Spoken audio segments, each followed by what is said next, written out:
सांग मैंने आज आम करवा ओडिशा प्रसिद्ध रसगोला तापाइका मुझे 1 लिटर क्षीर नहीं क्षीर को आम फुटापी छाड़ीदबा।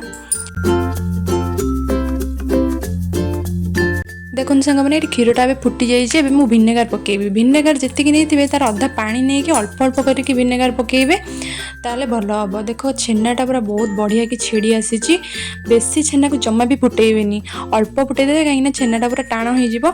देखो एमती भाव में छेनाटा जमी हवा दरकार तापर आम गैस फ्लेम को ऑफ करके छेना को भल भाव में छाणीदबा गोटे कपड़े।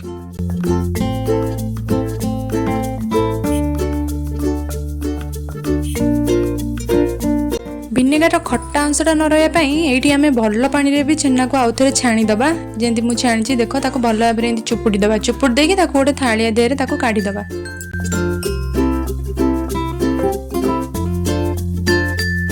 रसगोला बनाइबा आमको छेनाटा पूरा चिकना दरकार से आम हाथर तल भागे जो पापुलीर आम छेनाटा को पूरा भल भाव में एमती दलिबा जमी छेनाटा पूरा आमर नरम होगी प्लेट रे टोटाली लागू नथिबो गोटे जगह ठूल हो जाउतो सेमती आम दलिबा पाखापाखि 10 ରୁ 15 मिनिट भितर छेनाटा से भाया हो। देखो कौ भाई भाव में मुझे दलुची एबे मोर छेनाटा पूरा रेडी हो जाए। देखो प्लेट रे टोटाली लागुनी हाथ रे भी लागुनी एबे आम रसगोला गुला पाइका छेनाटा पूरा रेडी हो जाए। देखो गुला कला पर भी मो हाथ रे लाग ए भाया भाव में आम रखिबा तापर आम रसगोला पाइका टिक टिक बॉल तैयारी करके रखिदबा।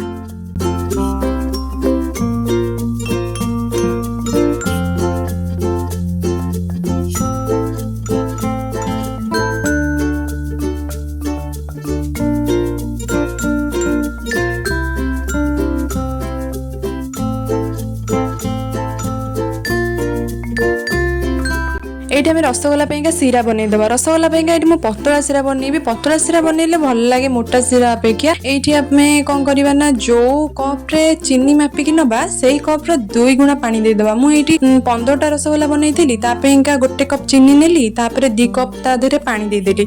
पानीटा जिते आम फुटी आम फ्लेम को मीडियम कर देकी सब छेना बल गुड़ा गोटे पर गोटे पकईदबा 15 मिनिट पूरा पूरी छाड़ीदबा। 15 मिनिट भितर आमर छेना बल गुड़ाक पूरा फुलिकी ए 15 मिनिट हो जाए। छेना बल गुड़ाक पूरा फुली जाइए किंतु गुजुराती गुंडा पकेबा मन नाला गुजुराती गुंडा पकई देकी ताकू मात्र 2 मिनिट घोड़े देती एबे हमर रेडी होगला पूरा माने स्पंजी रसगोला।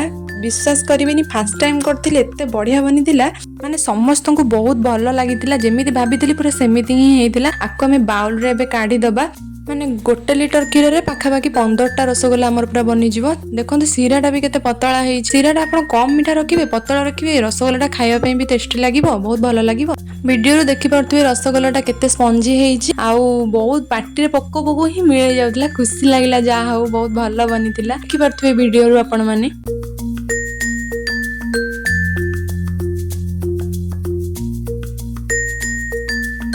आज एतिकी रहिली जय जगन्नाथ देखा गोटे नुआ वीडियो रे।